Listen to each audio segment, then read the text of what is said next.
Here to introduce Mr. Bill Koepke himself, a UW-Stevens Point grad, and I don't have my Mhm. clothing on, but fellow alumnus here, as well as an athletic trainer, and maybe most importantly, a coach, and I'm sure a host of other hats and other titles you'd give Mm. yourself.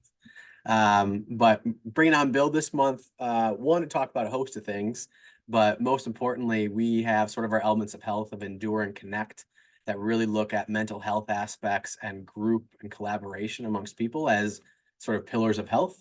And Bill's, advocate wellness sort of facility and his partner, I would say amongst any really facility I've looked at, I don't know if I'd call it a gym, I'd call it a wellness center. Any wellness center I've sort of looked at put the mental health at the forefront. So really excited to kind of dive into those things and host other stuff, and then probably get derailed and talk about dogs for quite a while. That works on from there. But yeah, Bill, if you want to give a little bit of an intro to yourself, that would be great to give people some context where from you're at, in addition to what I said. Awesome. Thanks, Ryan. Yeah, my name's Bill Koepke. The only, I guess, acronyms that really matter in this is Certified Athletic Trainer. I've been working in the specifically fitness and wellness, um, call it market since 2010. Just to give everyone a quick overview, I originally went to school for computers, worked at a bank, made it all of about a month, and realized bank culture really wasn't what I was interested in doing. And while I loved technology and I was a huge nerd, still a huge nerd. I love like systems and video games and technology. I really didn't enjoy the culture of bank life as well as just working with computers. So I quit, went back to my old job, and at the same time was kind of finding my own like fitness path outside of high school and sports and all that stuff. And started training people in my parents' garage just because none of the gyms really had the vibe or the stuff I was looking for. So I just bought some equipment, started working out in my parents' garage, started coaching people in my parents' garage. That morphed into uh, starting my own gym at a pre-existing fitness facility. So, but what I mean by that is my own personal training programming that evolved into opening a CrossFit gym with a friend of mine in that town. And that morphed into me wanting to know more about the clinical, maybe injury prevention or awareness side of things. And that's where sports medicine and athletic training come in. So I apply to UWSP, where Ryan and I are both alumni from, get into the program, which Ryan knows is it's not an easy program by any means. And learned a lot, networked, really enjoyed that side of things at UWSP. It's a great program for seeing clinical work, high school work, collegiate level. You see all manner of active populations, and from there, still coaching and working at a fitness facility in Stevens Point. And I just really love general population. So Gen Pop, if you hear me mention that throughout this, I know you asked about what market of people I serve. So we'll primarily be talking about Gen population today. And from the UWSP program, I interned with a orthopedic clinic here in town. And that morphed into sports performance, working with kids, working with adults. That orthopedic clinic, a few years ago, I stepped away from. They were going more into movement analysis, computer work, kind of really isolating and looking at slowing down very sport specific movement, which just isn't, it's not my passion. It's not something I'm interested in. So I was able to lease space from them, which is awesome. Very grateful for that. And I uh, combined forces with my current business partner, Steve Johnson, who is a licensed counselor, and he owns his own clinic here in Stevens Point. And we joined forces, and about 2 years ago, we created a program that combines mental and physical training. So we do that in a variety of different ways that we're going to get to today. But it really stemmed from Steve and I just really enjoying each other's kind of philosophy and programming. Steve started as a client of mine in some of the fitness classes.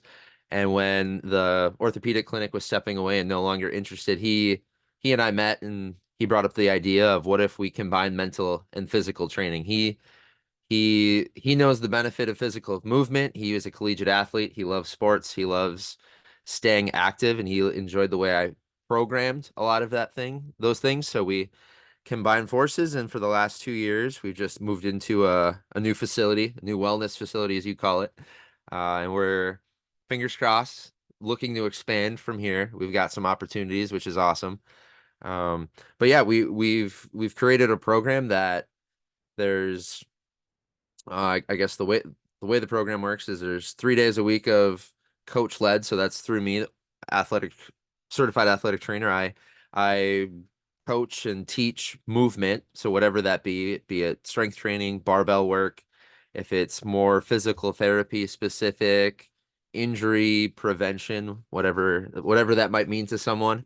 Uh, I do a lot of that stuff 3 days a week for the group. Steve leads a, my dog is digging. Hold on. Hey, she's on the piece of turf in here. But the mental health part of it with Counselor Steve is he comes in once a week, and the workout starts with a mental health topic that he covers, and then that also gets broken down each week in a email blast as well as a members only blog. So there's questions that the community is kind of riffing off of all week long, and that builds off of a larger monthly program as well. So there's in person, there's multiple touches happening from myself, from Counselor Steve. We fortify that with online training. So through a app that's on our members' phones, they have access to physical fitness stuff that they could then also do at home or at the facility during open gym hours per se. So they can come in, do that fitness if the current schedule where I'm there or Steve is there isn't matching up with their current life schedule. Because as you're well aware as a parent, right? Like your schedule is never perfect, it never sticks. So we're trying to be aware of that with our community and build in these like almost like teacher hours, right? Where they can come in, they're going to be led in a workout, they're going to be taught how to do these movements, they're going to get more comfortable, more confident. And then if those sessions don't work for a person, they then come in to the facility on their own time, still can get the workouts in, and they're also still getting access to the mental health training videos where we record the discussions both Steve is having with the group and then Steve and I are having monthly, where we really blend the mental and physical together. So I guess that was a long-winded way of giving people a kind of overview of my background and exactly what it is we're going to be talking about today. But I just thought that history was specific and helpful to the conversation of how and why we're blending mental and physical health in our facility. Yeah. No, context always reigns king and supreme, I think, in those cases for that. Was the AT program switched to a master's by the time you got into that? Or did you get it right before that? I graduated 2 years before that switch. Okay. Yeah, I can't imagine. It was already hard. And then Yeah. then a master's level degree on top of that. I've had a few of those students as interns, and I am there. They've all impressed me. Their Yeah.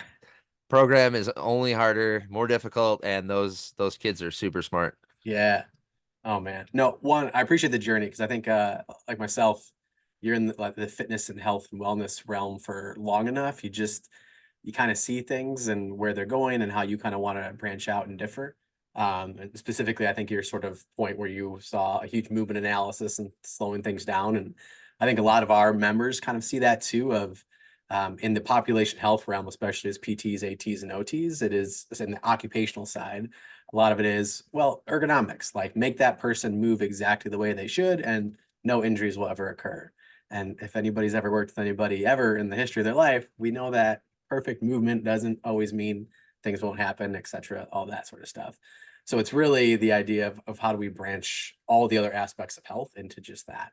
And so for you to one, just be like, great, because I think it's easy to get sucked in to that sort of viewpoint of slow things down, biomechanical sports. And because one, it's fun and you get to develop a real craft out of it. Like there's some skill to kind of learning through it. But it takes sort of a little bit more upstream thinking, I think, to your approach of, well, there might be something else here.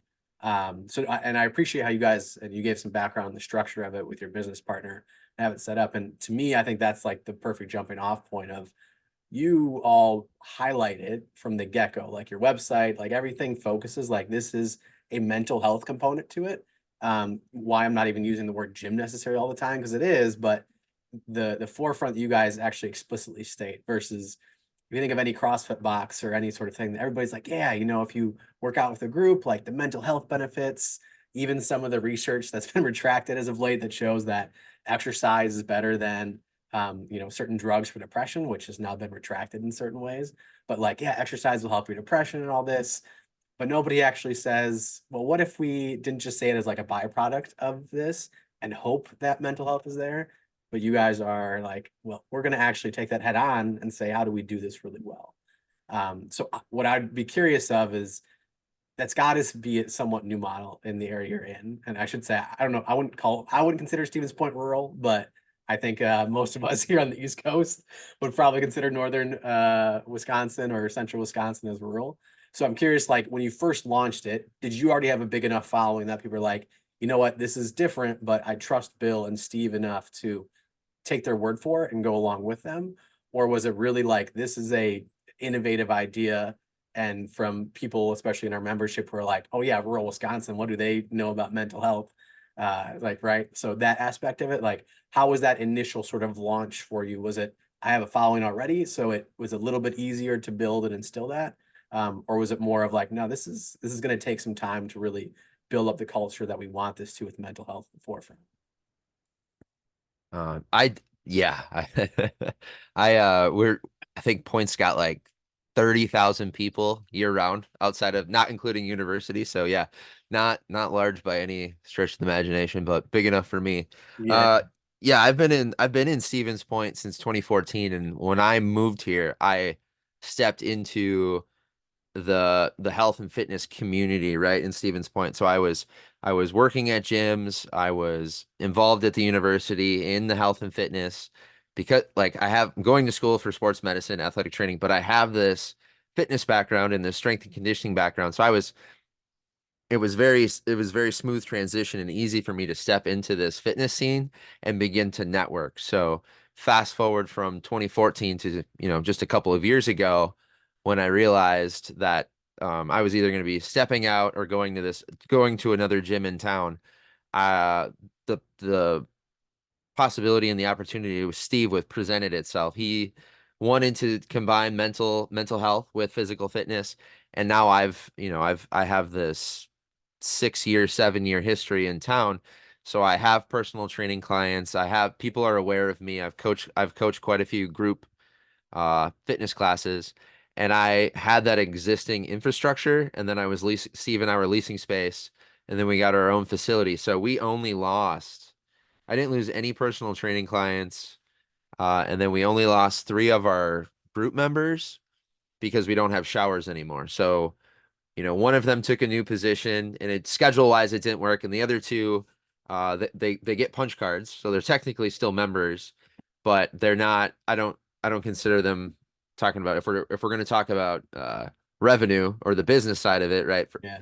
If people want to hear about, I don't know how much you get into that on this program because I know if we're going to talk about mental and physical wellness training or a program for a company, right? We also need to start speaking in ROI and KPIs and blah blah blah blah blah. Like I'm very very comfortable going that route too if we need to explain to somebody by the numbers what it is we're doing and how we can benefit, a company, a community, a family. So I don't know how much of that you want to do on this show, but yeah, we lost very few people with the grand unveiling. Like, hey, Mhm. this is the new program. This is what we're going to roll out. It's going to start next month. We're going to hit the ground running, and we're still growing. Like I said, we've got some growth opportunities here. And Ryan, we don't even have a sign on the door, right? There's nothing on the building. We don't have any branding. We don't have any marketing. Like AWS is just the LLC we went with because it riffed off of Steve's existing clinic. And when our current renovations in the building are done, we're going to do a huge like rebrand, signage, but as of right now, we're still growing. It's all word of mouth, it's all organic, and we don't even have a sign on the door. So it's almost like Fight Club style. Like people are like, "Do you hear what Bill and Steve are doing?" And you mentioned, Yeah, you don't like calling us a gym, and our members are the same, right? Somebody will be like, "I know you work out, but like, what gym is it?" And they're like, "Well, it's not really a gym. we're more of this thing and we do these things. And then they're like, what? Like you people do that in a gym? They talk about mental health. You have a counselor and we can get into our community events. I know that was part of what you were talking about, right? But like, they'll talk about seasonally what we do with as a community outside when it comes to movement, when it comes to Mm. physical health, when it comes to mental health. Our members have access to seasonal counseling sessions at my partner's clinic, so they or a family member can come in for an actual one-on-one counseling session as part of their membership. And yeah, there's no one doing that. There'll be a gym next door to maybe a counselor or a gym next door to a psychiatrist, but nobody's blending it all into one program where they're getting these weekly touches with a counselor. It's all um just kind of layered from Yeah. month to month, week to week, under the guidance of a counselor and what they're seeing. And then they on top of that, similar to how we would give a physical cue to someone, they can then come into the counseling clinic and get some really one-on-one attention for what they've got going on. And then maybe it's more counseling sessions. Maybe they need to be referred, but we kind of have it all under one program. I mean, which to me is because I think of my 5 years of owning my own gym like that, and the amount of emotional and sort of dramatic moments that our members would go through over the course of that 5 years. Because once you're around long enough and people are with you long enough, like shit happens. And I had a couple members go through divorces or have losses in the family, and the moment you're like, yeah, these people are literally verbally lies into me like this is my safe space. I can come here and like do this or that. And often like I can forget about it or put that off to the side, which is a good feeling from a gym of like, yeah, I want you to be able to feel like you can come here and feel safe. But also there is that step of like, what I really want you to do is talk to somebody about those things. Like, and to have that just layered in immediately, like that all of a sudden isn't like a where most coaches I think would shy away from a little bit. Like, ooh, I'm not a psychologist, I'm not a counselor, so I'm gonna leave that and just be like, cool, good job. Or if they have some awareness, they might do it, and you all are able just to do it from the forefront, which is it's sort of still I think unheard of, relatively speaking, from that. Which is great. And so it sounds like you had already been networking for so long in the Point area that you guys had a following and some belief in Steve. So the sort of population itself was somewhat already built up. And when you renovate and get a couple more showers, then you'll get those three people back, which is great. So no, I mean, again, from the forefront, again, kudos to all of those types of things. For the mental health aspect of it, how, and I use this word because I'm usually talking to like utility companies or manufacturers or, as you would probably know, uh, guys who are in their 40s or 50s and talking anything about mental health. And I often make the joke of being from rural Wisconsin myself of like, yeah, in Wisconsin, we just drink a bunch of Busch Light and bury everything down deep inside. And then it comes out at like age 52 in some weird way. And that I joke, but I've seen enough of that in my lifetime in Wisconsin. So how do you guys approach the mental health side of it when it, to me, I would often use the words when I try to talk to those guys of this is a fluffy concept. It's kind of cheesy.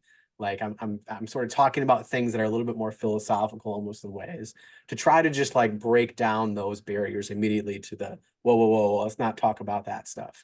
So it sounds like you guys have a structure and have layered that in, but how do you initially approach those combos with people, especially if they aren't part of your current population of like, hey, we're a mental health space.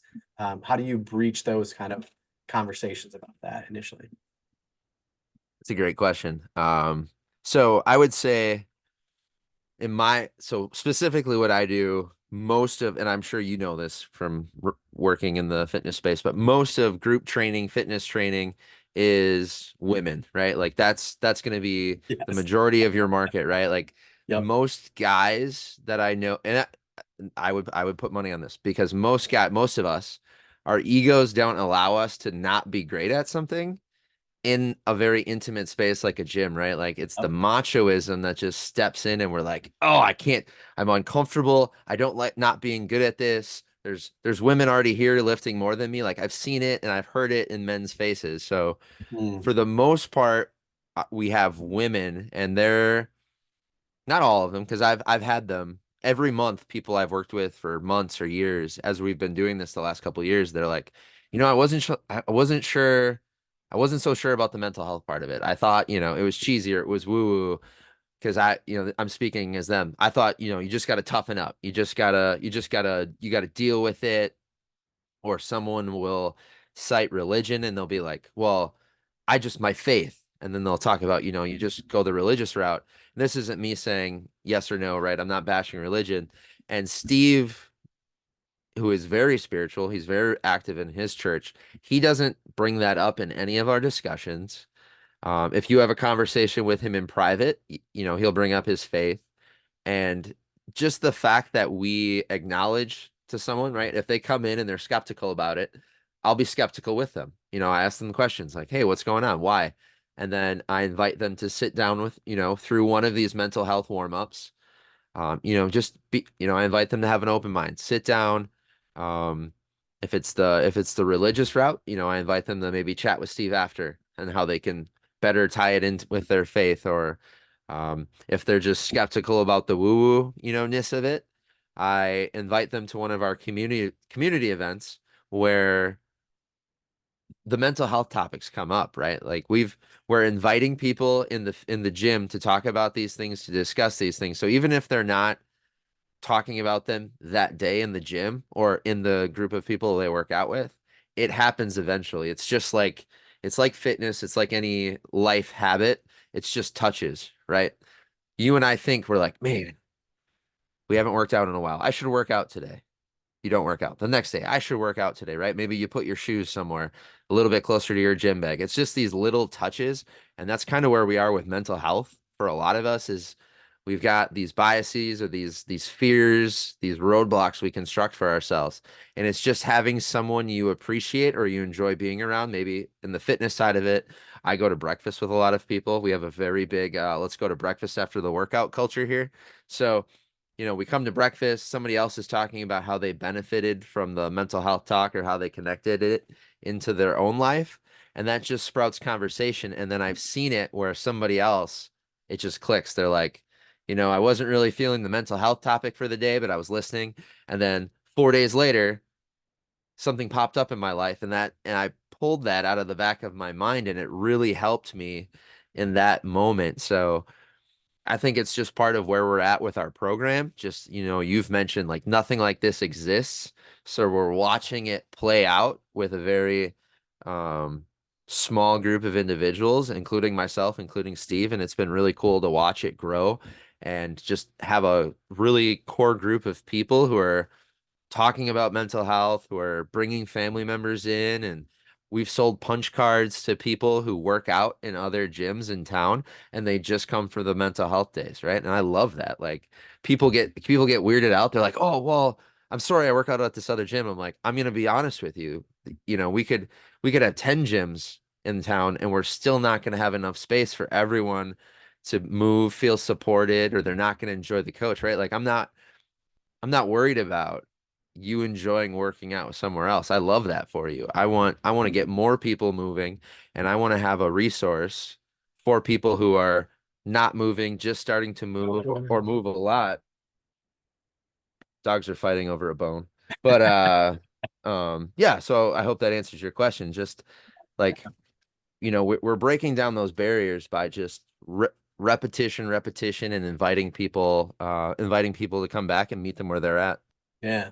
No, I appreciate the woo woo phrase. I'm going to add that to the cheesy and fluffy in terms of that combination of stuff. But no, 100% of, as I've learned in the last decade and a half, women continue to be at the forefront of most things that involve anything towards fitness or aspects of health that are otherwise. So, I mean, a lot of my best mentors and greatest mentors have been women who have led the way of that. Pelvic health and PT is a big deal. All sorts of things with women's health is big.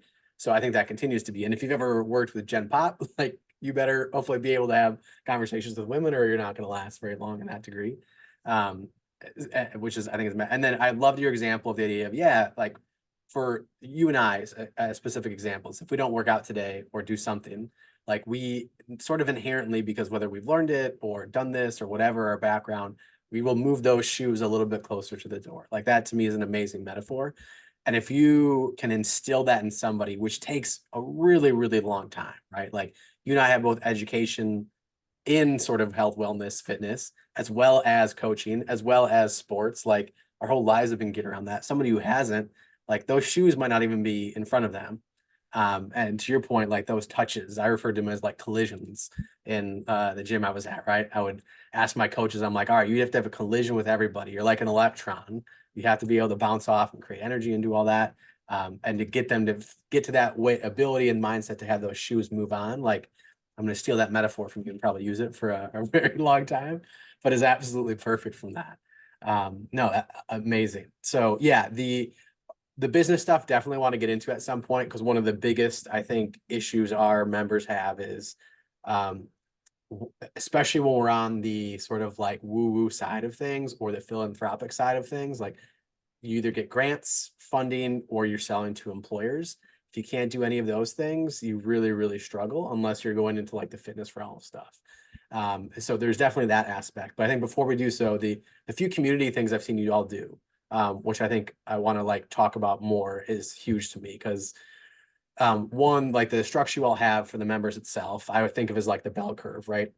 If you have everybody who's on the far end of like this bell curve, we're over here, they're your diehards living in it, and on the other side you kind of have but then there's those people in the middle who might participate, but will take a little bit more nudges or maybe need to move the shoes here or there with those types of things.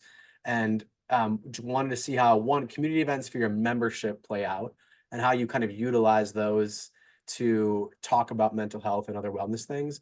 But also, I think I saw you do community events for just your community as a whole, like outside of the gym, which I think to me is just upstream. And I believe I saw you all did like a community dinner for people who need to get food or stuff like that.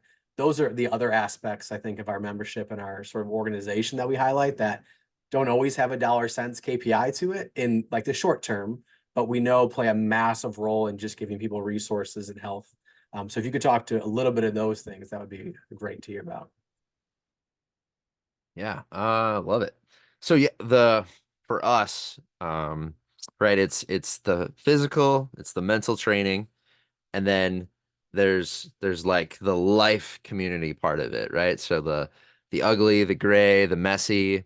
And so for our the mental community events, and they all a lot of the stuff we do outside of the gym is specific to recovery or resiliency, like things that are gonna make our relationships deeper and also expand to our life. So on the physical side of things, you mentioned this in the email. Where does my land ethic or love of the natural world and conservation play into my approach to health and fitness? So our community events seasonally involve getting outside. So one thing I do and this is also going to tie into networking. So for talking to people that are leaders in different organizations, different companies, it's networking is everything. Finding people that share in your value, that have other skills, other services, access to other things in the community, and then where can the two of you help each other?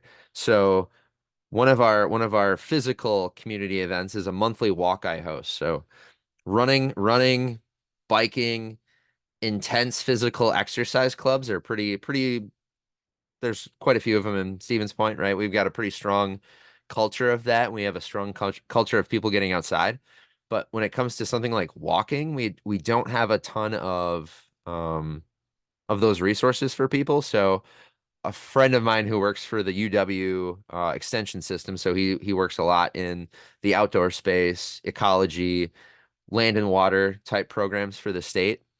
We get out for a walk every month and we invite people out there. So we're removing the barriers of where should I go? Like, I just don't know where to walk. Well, we invite people back to the same exact trail every single month, and we walk it and we talk about something that's a little bit different in the outdoor space. But we're also removing the barrier of safety, right? Like, there could be creeps outside, right? Like that's a reality of, especially for women. Most of my market, general population is women.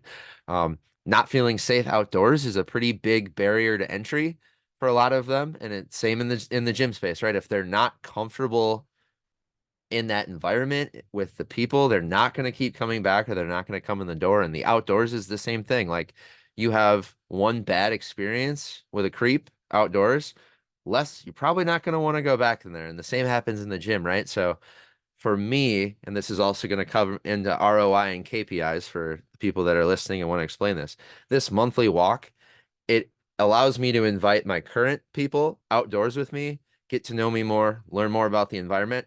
They can invite friends, and it's an open invite, low barrier to entry, right? You don't need a lot of fitness. You don't need running shoes. Folks come to these walks and then they get to know me. They get to learn more about like what I'm about, how much I love walking, how much I love the outdoors. They message me about, hey, Bill, can I try it? Can I do a trial? Can you sign me up for an assessment, a fitness assessment? Can I come try out your gym, right? So it's a feeder system both ways. So if you're someone that's running a business, this is a business funnel. And it's also at the same time allowing you to dig in a little bit deeper and check in with some of your existing members, and you're building up your rapport, right? And it's a low barrier to entry. I'm going out for a walk. This is a public space. We're not paying for anything. Um, no one's not going to benefit from a 1 hour walk once a month, right? Like this is a good thing. You as an organization are not investing in anything other than time with people in your community, either as a new customer, a potential future customer, an existing customer. So, right there, check all the boxes from both sides, from internal and external marketing. Um, on top of so now we're going to transition into one of our other monthly community events, and this has to do with the mental and physical. So it's winter, it's cold. We have a collaboration with another local company who's owned by, her name's Nicole, and she has a wood-fired Nordic sauna in downtown Stevens Point. So it's outside, it's wood-fired, it's beautiful. Twice a month, we have members sign up. There's usually a wait list because it fills up quickly. But I take people out to the river. We go into the river. We do the whole cold plunge thing, right? Like all that. I give them the little safety spiel. Uh, Holly would Holly would be proud of me. Holly and Beth for my EAP checklist for cold weather exposure, safety, that whole thing, right? I give that every time. I got my little operating procedure if something were to happen.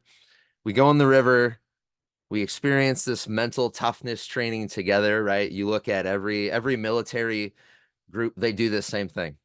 Go do something crazy like stand in cold water for as long as you can, and then come back out and we talk about it.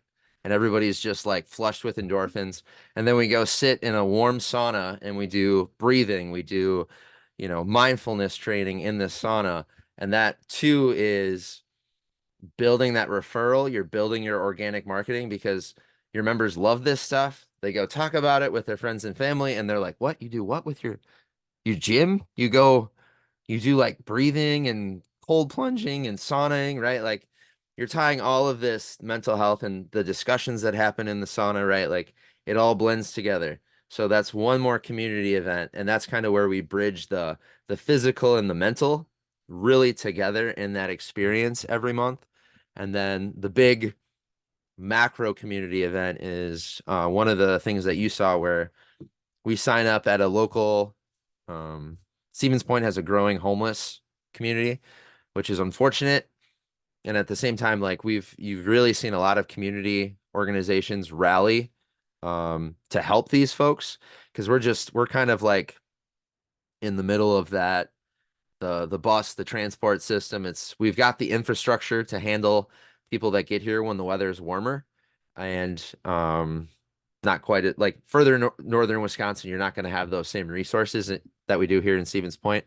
And our members are in different churches, right? So this is where the gym community then ties into these other communities that our members are a part of.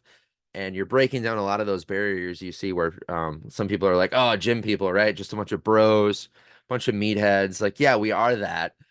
And at the same time, like we understand we're able-bodied people that can really lend a hand and make a difference in our community. And one of those is we get together and we serve a meal for families in need, people in need here in Stevens Point. And, just the demographic of those of us, who are fortunate, we're privileged to be able to do what we do for a living, and our clients, they work in places where they make a good living, and we're able to really, 5, 10, 15, 20, maybe more people are donating more, but we can really pool those funds together, um, and make a difference in people's lives. And one of this last community meal, we had enough to pay for the meal. We served food, gave food, extra food, and then we were also able to buy. We had a bunch of money to buy like feminine hygiene products, because if anyone's aware of what's going on in the world right now, all over, right? Like women don't have access to that kind of stuff, and unfortunately, even here in this country, it's not easy to access. And then having a community of people that it's aware of that, and we have the financial means to make a difference. We just tie that all together and give people awareness and an outlet, because they all of our clients, right? They love the community. They want to be able to help. They're getting bolstered up their mental and physical training in the facility, and they love being able to make a difference outside of the gym. So those are the big three ways that we do the mental, the physical, and then bring it into the community. It's amazing. And I wish there would have been that sauna when I was back in Stevens Point. I think back in the day between '09 and 13, but oof, I missed out on that. Between that and going to Belts afterwards, that's probably Uh-huh. one Oh, for me. there's a Great Northern Distillery, the sauna and belts are all within a Oh. biking loop from our house, and some really nice coffee shops. So yeah, biking season's here, my friend, and I am don't feel bad for me at all. But Belts is one of the best ice cream shops probably in the world that opens up, and their serving sizes are just absurd. Yeah, just you have to bike there, otherwise you're just gonna have too much energy coursing through your body. Yeah. Oh my God. No, like so those are the community events to me that I think really I would say you're looking at it from a health promotion and upstream sort of thinking, a population health perspective, right? Those words kind of get thrown around, but to me, it's really like, are you thinking larger and zooming out further than just that person in front of you? As healthcare professionals, we often get stuck in that one person. Even at a gym, if you get locked into kind of being the gym or the gym bros, like it's easy to get into that, and you will, I think, convince yourself you're doing all those things, well, we have a community, so of course we have community stuff, and we are of course working on mental health, and well, but you're not being forefront on it, I think, and that's the difficult part for you, and what you're able to do so well. And to your credit, and I think if I recall, you and Beth did a whole presentation way back in the day on emotional intelligence at WADA. Is that back like 17 or something? Oh wow, you did your homework, or Oh you just have a yeah. really good memory. Yeah, Yeah, yeah. yeah. So to me, there's also the point of it does take a skill set that people can develop and an emotional intelligence that you can work on to be able to authentically discuss these things. I think with individuals, but also with groups, right? When you're doing the polar plunge or those things, like I do want to encourage, especially our members, like there is an authenticity to this that all of a sudden becomes really, really fake if you don't put in the work, build the relationships, connect with folks. Otherwise, I think it gives people sort of a sour sort of taste of what it means to discuss mental health or really just challenging things in people's health lives, and not just keep it superficial. So I think there is a really important aspect of it. And yes, I wish I would have gone to WADA that year for it, everything. I was supposed to present at WADA on pelvic health.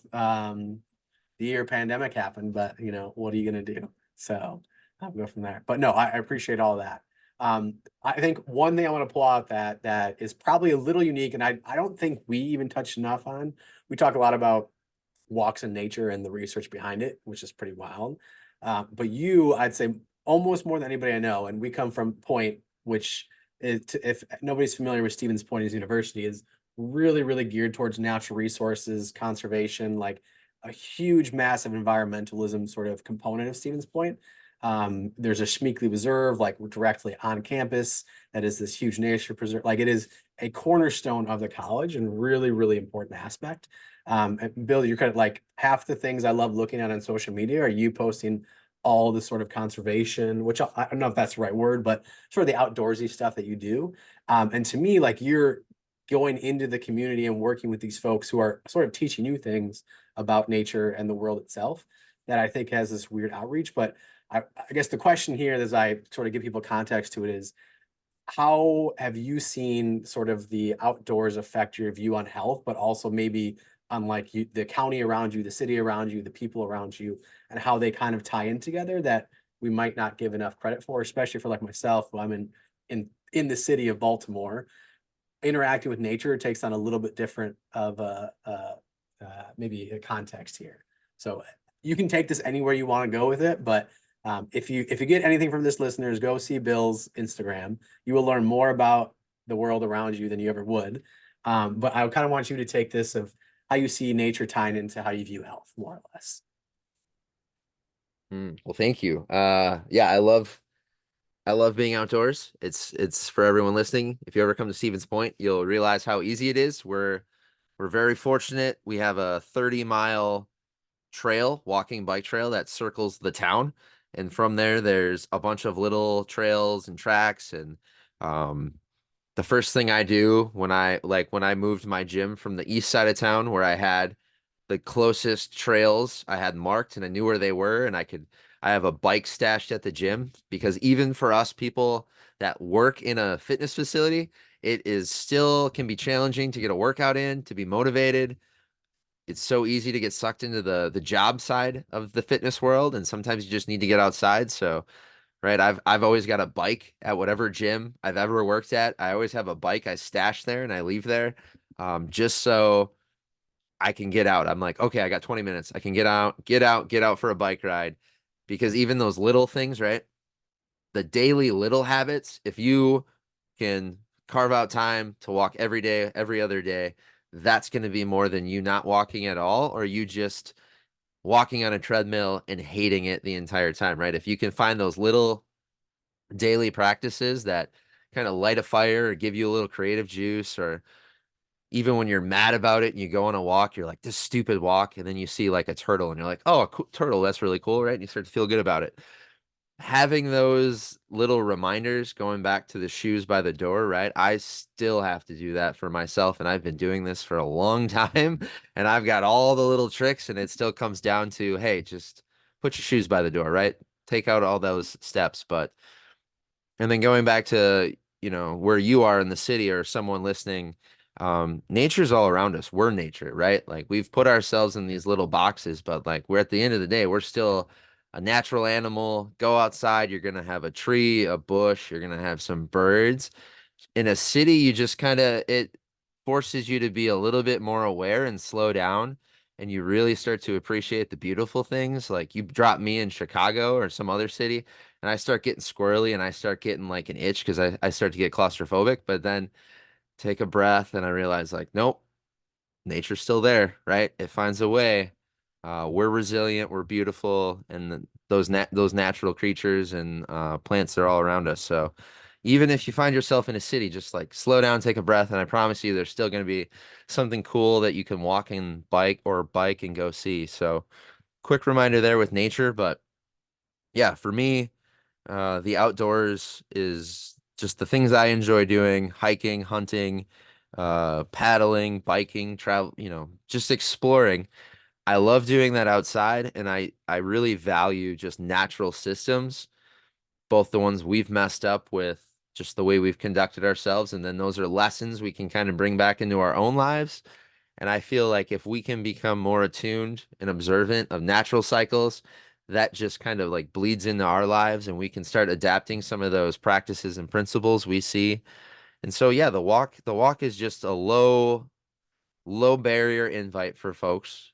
If they enjoy it, if they don't enjoy it, but it also gives me a chance to find out what they do enjoy doing outside because just about everyone I've met enjoys doing something outside, be it the 2-year-old I work with and they just want to run and jump on a monkey bar. So let's run and jump in the gym, right? Like let's tie what it is you enjoy doing outside to what we're doing in the gym. And I've got 80 and 90-year-olds, right, who just want to be able to walk the path outside their house and water their plants or feed the birds. So we know what they enjoy doing outside. What can we do in the gym to help make that easier? And that conversation. It's as simple as that, and then the magic and the beauty and the challenging part comes right from um, motivating them every day, coaching them every week, and giving them space in order to grow, apply what they learn, and then go explore outside. And when a person comes back to me with a story about something they did outside, it's just as cool to me as if somebody PRs on a lift in the gym. Maybe even more so because I know what we are doing was working and they're applying it to their everyday life. No, it's amazing. I think the city wise, I think the piece I take from that more so that I moved from Wisconsin is that the role that we can have effect on policy in the city at developing bike paths, setting up, getting a 30-mile trail around whatever neighborhood or borough you're in. Like those types of things, I think are stuff that I see myself more involved in now, or encouraging people like, hey, if it isn't there to really appreciate what the nature is, like how are you creating and working at the policy level to sort of help with that aspect of things? And specifically in Baltimore, like we have a whole sort of ecology of segregation around Baltimore. Not only are we separated often by race and segregated that way, but you'll also note that the lower socioeconomic areas that are also more primarily Black also have the least amount of tree coverage compared to the richer white areas.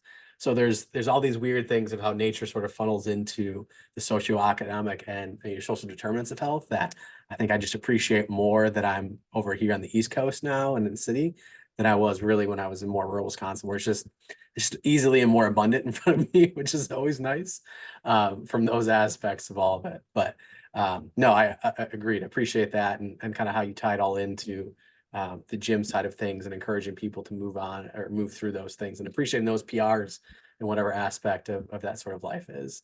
Um, so I guess last thing I'd sort of highlight, maybe from our APHPT perspective, is I kind of talked to you about the 5 elements of health that we have: move, fuel, recover, endure, and connect. To me, you guys probably do all 5 of those in incredible ways. But I'm sort of curious at how else you all approach sleep or nutrition in certain, especially within your population. They're both involved in mental health and especially the gym. And I know you yourself, like again, to credit the Instagram stuff you put out, you might have a wide array of eating habits I've ever seen of somebody. So I'd love to hear just a little bit about maybe the philosophy behind you yourself with sort of recovery and sleep and fuel nutrition, but then how maybe that filters in and if it's structured or not within the kind of population that you're working with. I love it. Yeah, the eat or the food and sleep stuff. So yeah, you nailed it. Those are probably, 50%, 70, you could make an argument for 75% of the equation, um, specifically from health and longevity, because we've all seen the studies on sleep and we've know that you can't really outwork a bad diet without really good genetics. So yeah, for the sleep part of it, we just wrapped up our recovery. So we've been talking about recovery and resiliency all for 2024. And a good half of last month was spent on sleep. So different why it's important, different ways you can go about improving it, sleep hygiene, all of these topics were covered by Counselor Steve. And then we were also doing challenges. So people are uploading their sleep scores from their wearables, from their phone, put to the group, and we're kind of like, why did this happen? Why was it low? Come up with some reasons for ourselves and judgment-free zone, and you talk about that stuff. And you're talking about it in the gym, and yeah, it's especially with kids. I coach a lot of parents. You're not always gonna get your 7 to 9 hours of sleep with little ones. So it's seeing that, realizing you're human, and then maybe we make it up on the back end. A nap, an extra walk, right? Like you're learning all these other skills of movement, and we're also giving people space for grace. I think that's a big part of it, is it's not like, oh, you didn't get your 9 hours. You're horrible. You're never gonna see any gains. I'm like, no, you've got 3 kids. Like you got 6. Hey, that could have been a lot worse, right? Like, good for you. So sleep is awareness, education, but you're never like slapping someone over the head with the sleep ruler. I went to a Catholic school, so if anybody else has that background, they'll understand that one. Um, and then for nutrition, it's a big one. It's a hard one. People sign up and they're like, just tell me what to eat. But we know that's not going to work, right? Like I can tell you what to eat. I can give you the meal plans for what this other thing for this person. But unless you have the time, unless you enjoy eating those things, unless they're culturally or ethically in line with your views, on food and where you source your food, and also like the cost of things, right? Like if you can't afford them, if it's gonna give you a whole bunch of stress because you're like, oh my God, if I buy that, I can't get these other things. But if I don't buy that, then I'm not healthy, right? We play this like the health industry plays this weird game with people where they like guilt them. You've gotta you've got to play the health bingo, right? The organic, the whole, the clean, blah blah blah blah blah. We put these words on things, and then they have astronomical price tags associated to them, and then we guilt people for not doing them. So we just remove all of that. And I love potlucks. I grew up on potlucks. We always have potlucks. So, um, for example, this year we started with a breakfast talk. So one of my clients is a registered dietitian. Her and I got together with a whole bunch of questions from the community on food, and we answered them. And she went over the very basics of food, right? Very basics. Just we talked fat, protein, carbohydrates. What does that all mean? Blah, blah, blah, blah. Kept it super simple. And then we started with overnight oats because I know a lot of people freak out about cooking. So, what's the lowest barrier to entry? You just throw a bunch of ingredients in a jar and you let it sit in your fridge and you take it out the next day and then you swap it with somebody else at the gym. So we played like the whole fridge in the lounge was full of overnight oats and you just swapped out based on any kind of food sensitivities or allergies, right? Everybody had a little card, what was in it, what's going to work for you. We did a big swap. And then there were people that were like, oh, wow, I actually like this, or I like these new ingredients, or I never thought to put protein powder in it, or I didn't know dried peanut butter was a thing. And it just gets people excited. You're sharing a meal, maybe trying something new, remembering that you like them. It just kind of like spices it up a bit. You know, I had a few people that are like, I forgot about overnight oats. They're awesome. I love them. I've been doing it, right? And then that stops them from buying the breakfast at the gas station, right? Where and it's cheaper, right? Some people always talk to me, they're like, "Oh, I can't afford meal prep." You overnight oats are like one of the cheapest. We're talking like, maybe a couple dollars for a big jar of all the nutrition you're going to need for most of your morning. So they're super cheap. And then we do so after the potluck, we always do I rotate between potluck and a recipe. So we do the potluck, which is overnight oats, and then we go into some kind of salad or veggie recipe, take a picture, upload it to the community group. People get ideas, people get inspired, and then people they like competing.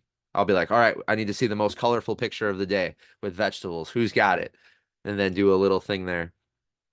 And then the last potluck, most recent potluck was breakfast bake. So it could be an egg bake, could be an oatmeal bake, recipes, but bulk batch. So everybody brought in like a little tray, and then you did a big swap. So everybody got to go home with like 3 plus days of breakfast for that week, and they were all different, right? Some people their big hang up is, oh, I hate meal prep because I don't like eating the same thing.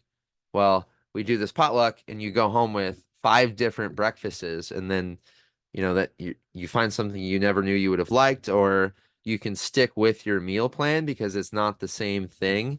And I know that's a hang up. And then now we're gonna go into another vegetable one, and going back to the strength of networking. One of my clients is a hydroponic lettuce grower. So we have an in there, right? And then we also do monthly CSA at the gym. So we have a local farmer. We have a service set up where our members pay him and they get their vegetables dropped off at the gym. It goes directly into our lounge. We've got a big fridge, gets stored there for them to pick up at their convenience. People love that, right? And because it's removing one step, but it's also making them more excited. And once again at price, right?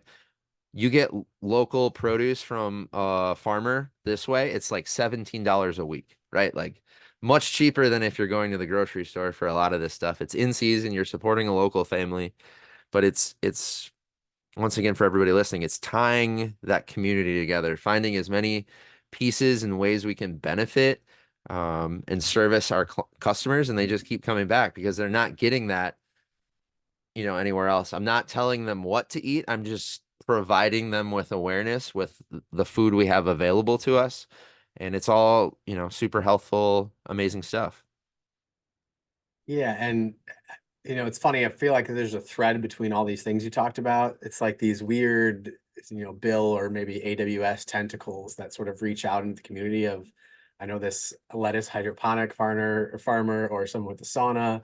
Like we think about community, and it's always just good to remember of how much larger that can be outside of even if it's a gym or, a group of friends or something like that. And you start to see that community grow and how health plays a role in that. One of our big missions for proactivity is stronger, happier people through better health, with the idea that one day like health is viewed as sort of something that builds up communities and that we rally around versus it's sort of this one-off. And when you start to see like all these stories you have of these tentacles that have sort of outreached into all these other aspects, you kind of see it grow almost amoeba like as it consumes everything. And I think it just highlights one, how many different aspects of health are out there in the community and how much more interconnected it can be, whether it's about nutrition or saunas or stuff like that. And you probably do that better than anybody else that I've seen from the get-go, which is awesome from it all. I think one last piece from there before I kind of let you go was you did highlight looking at sleep data or them sort of reporting their sleep data from their Garmin watches or whatever they have. Do you guys utilize data is a big point for us that we like to highlight of anything you do population health wise, use data to your advantage. And I see you guys have like a way to do surveys on the website, but are you guys collecting things about your people and measuring that or looking that over time via survey or via like other health data or anything along those lines? That's a great question. We are not measuring anything um, that for sleep that you would use in that kind of instance, being like looking at health parameters. We use the survey as, I mean, we're still, 2 years in. We use the survey as more of like, okay, where are we screwing up as we're Yeah. piecing together our program and our plan, right? What's sticking on the wall? What do you enjoy doing? All right, cool. We're gonna keep doing that. What are some things you don't enjoy doing? What with our experience have could we improve on or is confusing to you? Um, and then we build off of that. I Mm, would love Steve and I would both love to get to the point where we're using more of that data to look at like outcomes or mental health outcomes. But for mm, right now, it's mostly just like what are we doing that you see applying, helping you in your life?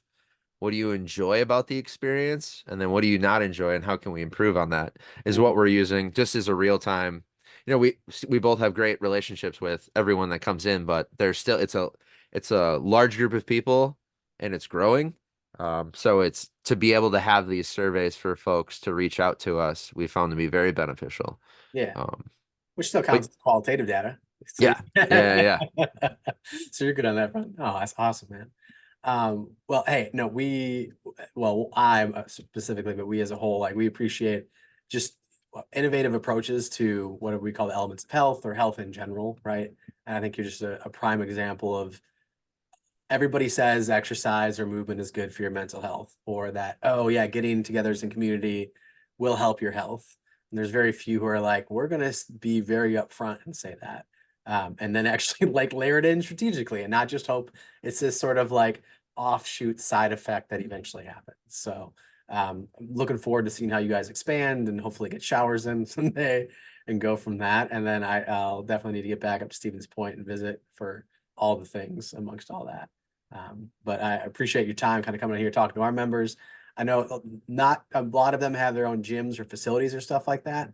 But I think it just highlights the example of there's so many ways to do population health in different aspects. And gyms and facilities are a great way to kind of control a lot of the aspects of how you want to build the culture and do it really, really well. So I appreciate you giving and being a prime example of how to do so. Well, you're welcome. And yeah, this was great, Ryan. This is a cool little message distribution you've got going here. And for people listening, I mean, the first couple gyms I started or programs I started were in existing structure. I would actually recommend going that route. Don't get your own place. I will tell you straight up, Ryan, you probably know this. Like, it's a headache. There's a lot going on. Expensive. Yeah, yeah. I love coaching and I'm learning to love the other stuff. But I just yeah, if you love helping people, love coaching, or love the fitness side of it, or let's say you love the mental health side of it, come with that and approach someone in leadership where you're at. And I can't help but think you're going to get some backing, even if it's not monetarily in the beginning, but just space, time on a schedule, or be able to, communicate with people and go from there. Start small, pack a room, right? I think about when I was training people in my parents' garage, like I got to the point where it was packed in that garage and I was like, okay, maybe this is a thing, right? We should go somewhere else. And it's kind of the same thing's happening now. We're packing that space and it's great and it's beautiful. And now it's Steve and I being like, okay, I want to keep this experience for people, but where can we grow? Where can we expand? And where can we continue to, right? We've got to make income. There's got to be money coming in so we can keep doing these fun experiments and providing this amazing service. But going back to me being a nerd, I love video games. I love gamifying everything and income, that kind of stuff on the spreadsheets and services.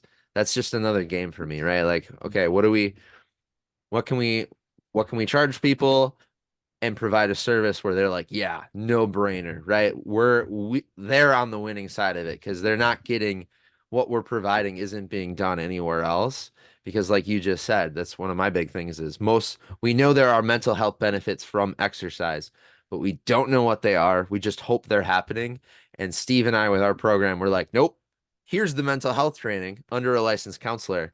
And we're gonna run with it. We're actually gonna give you challenges. We're gonna give you, you know, the same things he would give to someone in a counseling clinic, we're Mm, giving to those to you in a group training setting, and we're really seeing people benefit from it. oof, massive. Um, yes, can't wait. I will come out, do belts, hit up everything along the way. I think, in fact, Steven's point and see how much things have changed, or maybe not changed, but it should be good. So, hey, Bill, appreciate your time. Looking forward to having you on again at some point. Hopefully, in 2 years when you guys got like 10,000 square feet and God knows how much around there. But thank you again. I love it, Ryan. Look forward to it.